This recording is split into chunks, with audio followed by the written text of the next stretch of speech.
There is a marker you can go off of on that domino, but it's not always. Yeah, this is centered good here. So what about squaring it up? The fence register's here, and you plunge down. Oh yeah. Duh.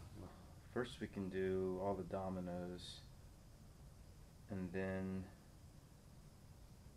we can hold it up on the drill press. We'll have to transfer this around to the other side on all of them and drill a Forstner pretty deep and then drill that out. And I mean, I think doing it by hand is going to set us up for some failure. So we'll try to get the stand and just support it up there the best we can. Cool.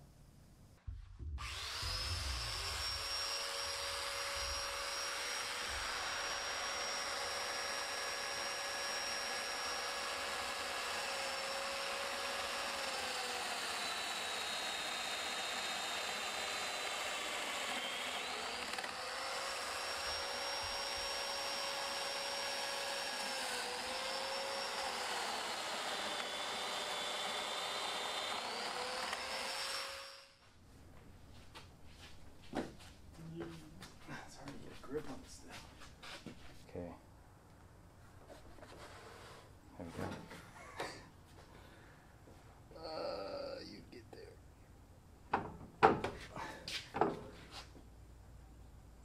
Looks good. Good? Yeah.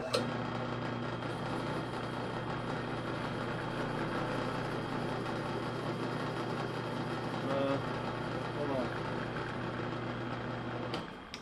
That stand is too high. Stands too high. It's going like that. Do we need the stand? If I let it go, probably. Let me, I can drop it. Oh, there, that did it. It's better. Definitely gonna drill an angle. Okay, let me get this pin here.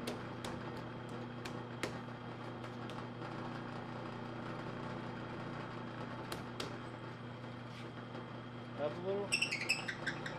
Down just a little. Okay. That's good.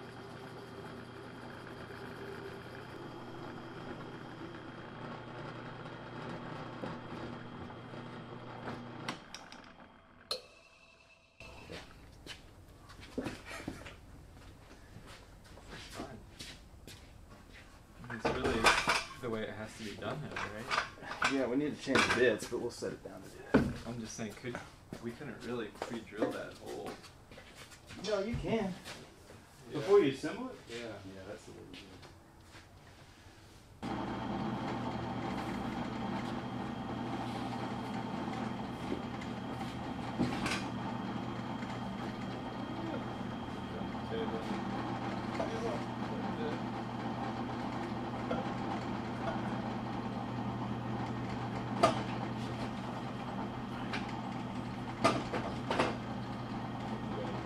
Up a little if you can. Maybe not. Yeah, there it goes.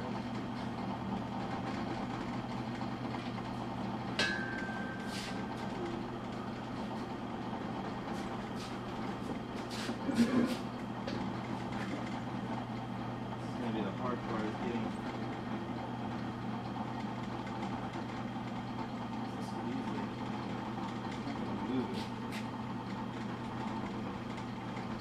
You should find the center of the. Well, it will, but I don't know. This may be too heavy for it to. But it looks. Are we good up and down? Check it. Just slightly. There you go.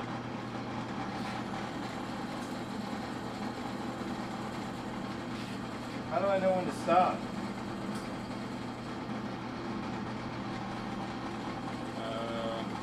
When I start seeing plywood shaving? Use the force. Just feel it. You did before. Yeah, I think so. Oh, we're out of travel.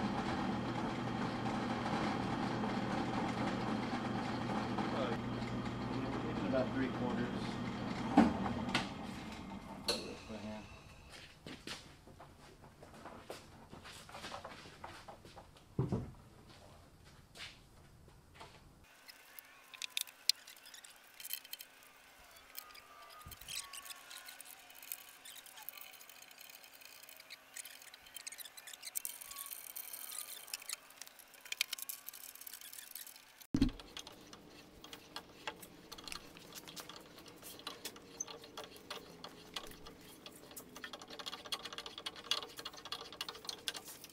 Okay, so we got the bed bolts on this install. Let's get an opportunity to show y'all how we do bed bolts on these. Basically, we've got the dominoes that align the rails, and then this was a little tricky on this one. We had to use a jig to drill this one out, but the bolt's going in there, going into the rail, and then you can see the bolt here. There's a nut in there. Tighten that down, and it gets super secure. So this is very solid. There's no wobble, there's no shake. Really the best way I found to do knockdown beds is with these bed bolts. This is a really cool bed out of Texas Mesquite. So this came from a tree, actually my neighbor's ranch down in South Texas. They have an old ranch house, and this mesquite tree died, and they took it down and had it milled, and we made a bed for their son out of it, and it came out looking great. There's a lot of, generally mesquite has a lot of figure in it. It's a real gnarly tree. It kind of grows all over the place. So you just get this really beautiful kind of burl in here, and the sapwood is super interesting as well. We book matched the headboard panels, and we got a little kind of opening right there where those matched up, and we got the sapwood lined up. So it's a cool looking bed. Very unique. Just a fun wood to work with. Challenging wood. It can be real hard. It can be brittle. It requires filling because it's usually pretty cracked up, as you can tell. There's literally holes in these legs, but we wanted to work with that, so we worked around it. I think my favorite part of this is the footboard, where you've got like this little hole here and this little bridge of sapwood. Just really neat bed, really cool.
Okay, after a lot of grinding and cutting, I think we're finally set up here to kind of tack this. I've got the front plate on, all screwed on. This one's cut to the width I want. And then I've got some just foam board here that's shimming it up, kind of holding it at the angle I like.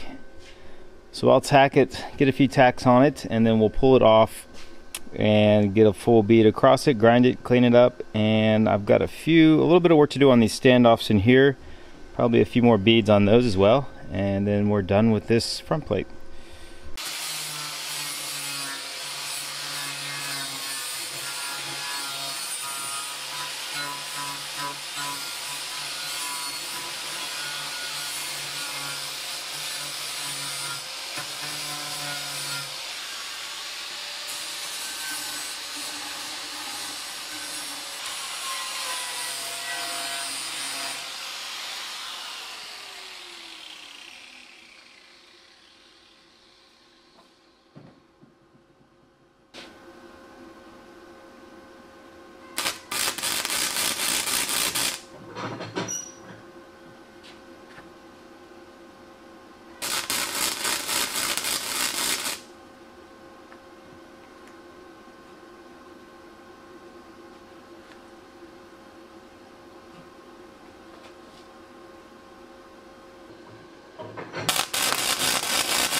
Okay, so we've gotten through a lot of the welding on this. The front plate cover thingamajigger is all done.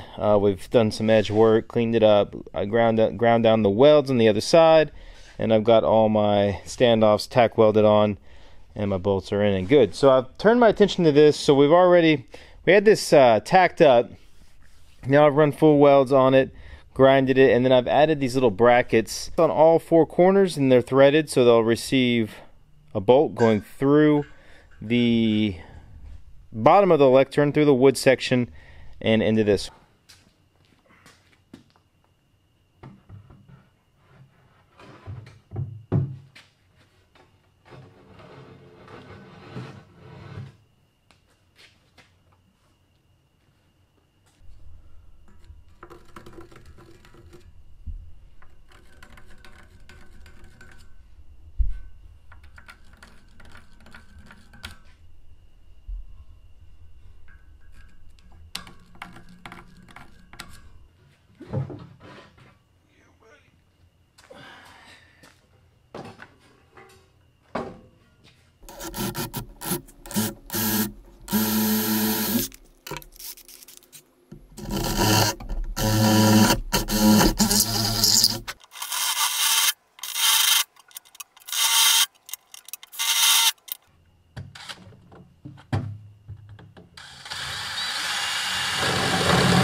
Okay, so we fast forward about a week. This thing's about 95% of the way done. I want to show you what it looks like finished, obviously, because we're going to do a build video on it, and you'll get to see it then. But I do want to show you how this bottom worked out, because I did a lot of work in here, and the footage got lost on all the welding. So this is kind of what it ends up being. We have a big cutout here, and you'll see how I did that. You just saw me installing these threaded bolts to attach the base to the top, and so what we did is we added these leg levelers here that have pretty big footprint to grip the floor. I'm going to improve this right now. So right now I just use threaded rod, and these thread right into the leg leveler. And so if you want to adjust it, you actually have to come in here and turn it by hand and get the weight off of it to do that. And so I'm going to replace this with an actual bolt, and then you'll just get a wrench on it, and you can actually turn the wrench and make the adjustment, make it a lot easier. And then we have casters here that are on sleeve bearings, and these will hold, I think a piece, these will hold like 350 pounds, so we got plenty of weight capacity on those, and this will allow it, you pick up on the back of this thing and you can kind of roll and move it. That's basically it. You know, I had to weld in these corner brackets, had to weld in this little plate here to hold the wheels, and honestly, this is one of the first big welding fabrications I've done. Came out pretty good. I've got a lot to learn on running welds and running beads and all that, but I'm doing it good enough that I can make stuff, which is exciting because it opens up some new doors and new possibilities. This video, hopefully next week, will be coming out, and you can see how this whole thing was built. You can see it completed and done. It's a pretty cool project. This is going in a conference room in San Antonio, commercial client, and they're going to use it to make their presentations. There's a lot of audio equipment that has to go in here. It's one of the reasons why we put this cutout in, so you can access it, plug things in, store stuff down here. We're going to have to make cutouts in it to run wires and mic it up and all that stuff. So should be pretty cool. Stay on the lookout. Build video should be coming out soon. All right, so yesterday we started on a new table. So this is very similar to a table we sell directly off the website called the McCurley table. We've scaled it down a little bit. The leg parts are a little bit smaller. It's kind of got a more modern look to it, a thinner top as well. So the great thing about having the smaller legs is we can get it out of solid stock. We've got some 12-quarter, actually there's 11-quarter white oak, and Robert has milled this down. We've got a 10-degree angle, so these are going to splay just like you see in our plans here. And then he's laid out our joinery. There's a little notch there that will house the shoulder of the rail coming in, and then you can see right there the mortise laid out. The mortises we're going to cut on the mortising machine. So we've had some issues with this. This is probably one of my favorite machines, but also one of the more difficult machines to use. One of the big issues is we're heating the tooling up really bad, and part of the problem with that is I'm having a hard time finding the old tooling. So we have two different style bits. We have, this is a Greenlee or a Forest City Tool Works. This is a traditional style auger bit. It's got two cutters on it, and it can run at the higher speeds, and that is a direct drive motor that runs at 3,200 RPMs, I believe. No, 3520. So it's turning really fast, and that's where the heat's coming from. And so these are hard to find now. I haven't been able to find replacements of these older pattern bits. The newer ones are from Japan, and they have a single flute, and these, from what I understand, need to run at a slower speed. So what we're going to do is, well, what I'm working on with this machine is putting a VFD on it so that we can slow the motor down, get a lower RPM, and hopefully deal with the heat issue and the burning of tools. Unfortunately, we don't have that yet because it was on back order. So we're going to proceed with just making smoke. Basically, it's going to be bad. So, and you can see this chisel has got some bluing on it from heat. We'll just, once we get the VFD on there, we'll kind of get the tooling cleaned up, resharpened, and everything should be good. You can see the table is tilted at that 10-degree angle, so that's going to send a mortise at that angle, and then we're going to notch this out right here so that we don't have to angle our shoulder on our tenon piece, which will make sense once we get there. That's a lot of explaining, but if anybody knows anything about these machines, I would appreciate any advice on these, because there's not a lot of information out there, and I'm just kind of learning. So we're gonna go now and chop these mortises and move on.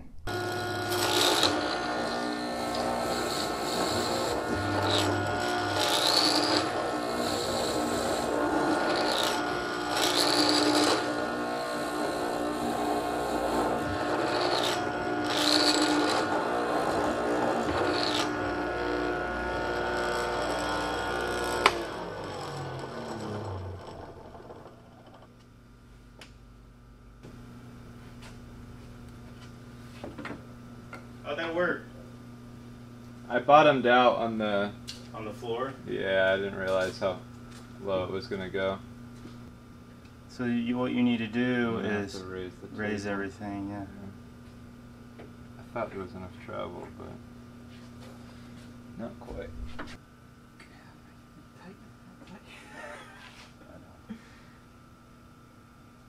amazing how tight that is, like barely snugging it up. Yeah, I think if you cut that far, when we taper it, I forgot about the taper, it'll take off that last bit. And then also we're cutting the pocket, so we're cutting in. You don't even have to go all the way, really. You know, that might save you a lot of effort. So you have to raise the head now, right? No, that should have clearance. Okay. You just gotta have extra flexible. Did it smoke pretty bad on you? No, there's no smoke at all. Sweet. Maybe it just really hates. What were we using? I think we were using oak. Where were we last time? I don't remember.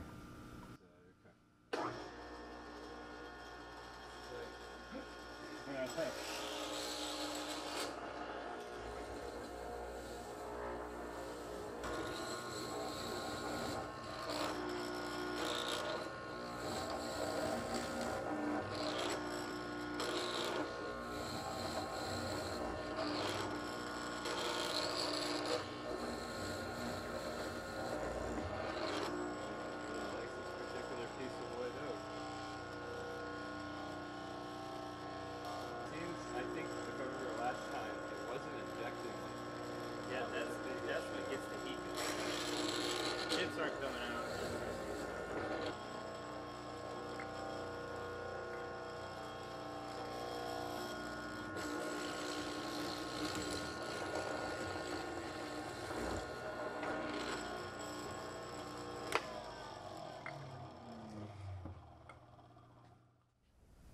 Do very light paths.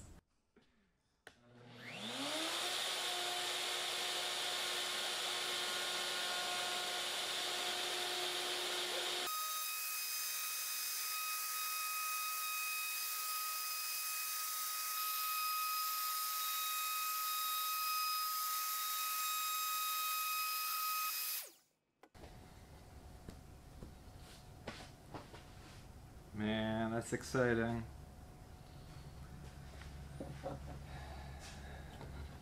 It's cool when things work out.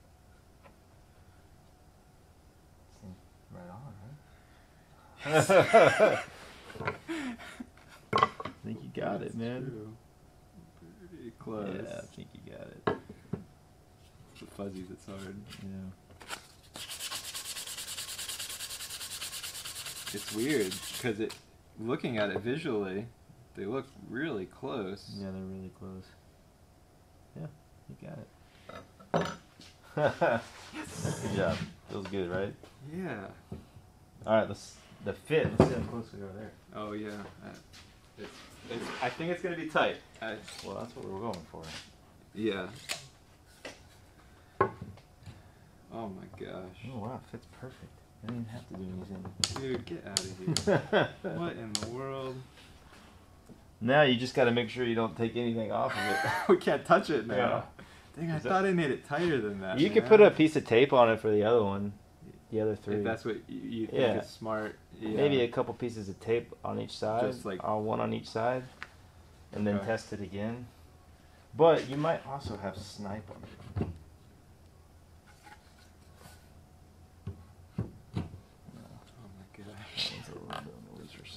Yeah, so I would put a few pieces of tape on it. I mean, that's pretty cool though. Yeah. But sweet, man. That's gonna look really cool. Yeah, it's gonna be a cool joint. And I think with the plywood there, it keeps any blowout from happening. Yeah, you got a nice clean cut. Clean. So it'll taper right down to 0, yeah. Yeah. So that'll be another challenge, but one step at a time. Sweet. Cool. Bam, pop. Okay, that's going to shut it down for this video. Hope you guys enjoyed it. A couple quick things before we leave if you're with me. The lectern, that is done. We're going to have a build video coming on that. Also, there is a piece over here that somehow has slipped through the cracks. I haven't really shared much about it. But if you remember, back almost a year ago, we built 3 table rounds out of ash ingrained disc. Those were for the same client we built this lectern for, and those were really cool. I got a build video on those. I'll link that in the description. And I had someone saw that video and actually ordered their own at a Live Oak, and it is really cool piece, really awesome. It's just a lot of cool things going on. You got a bullet in this right here. Someone carved their initials in this tree, and we caught it right in the edge of the piece. So this is really an amazing chunk of oak here, and we're gonna put a glass top on it, so we're not filling anything. It's actually going to Colorado, so it would be a huge mistake to put a bunch of epoxy in this and send it up to the mountains in Colorado, because it's just, it'll want to move, and epoxy doesn't move, so bad things would happen. So instead of filling it, we just said we're going to put a glass top over it, and if it was mine, I probably wouldn't do anything. I'd just leave it like it is, but the option's there to have the glass top. We've got some cool joinery going right here.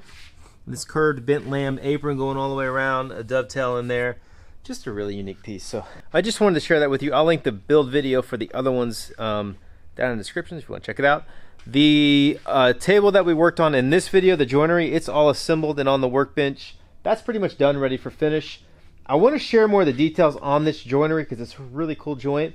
In the next video, we did a draw bore and it just worked out beautifully. So I'll probably end up sharing that with you. I'm not doing a build video on that one because we actually already built this table multiple times and have videos of it. So I can link that one as well if you want to watch that. Finally, if you're still with me, we got another project over here. 3 outdoor benches out of cedar. These came from a ranch outside of Lakey, Texas. And these are for the same client that we built the lectern for in the rounds. They are been awesome clients and they've ordered a lot of furniture. These are just pretty much getting a steel base to go with them, and we'll bolt them down on that. Pretty simple, kind of a mix between this kind of rustic wood and a modern design. You can see it right here in the plans. Right here, you know, pretty basic, simple stuff. We'll bolt that on. So when we get these done, I'll share those in the next video. I think it'll look pretty good. You might notice we're using the veneer table. It's working great. A lot of really good comments on this, on what we should do. A lot of people thought we were crazy. Probably are a little bit crazy, but I gotta tell you, it's just, everything's working out good. We really, Robert and I kind of talked about all the comments and what we thought we might do. I think what we came to is we're just probably going to leave it like this for a while until we really figure it out. But it's really not a problem for us. It's working great. It's just a big work surface to have, and we're good to go. I will say I appreciate those comments, appreciate all the feedback. It's super helpful. I know I don't get back to everyone on those, but I do appreciate them. As always, I really appreciate you guys tuning in. Appreciate the support. If you want to support me a little bit more, I have new hats out. So these are pretty cool. Got a draw knife on them, all that. Link those in the description if you want to go get one. Leave me a comment. Let me know what you think, and we'll see you next time.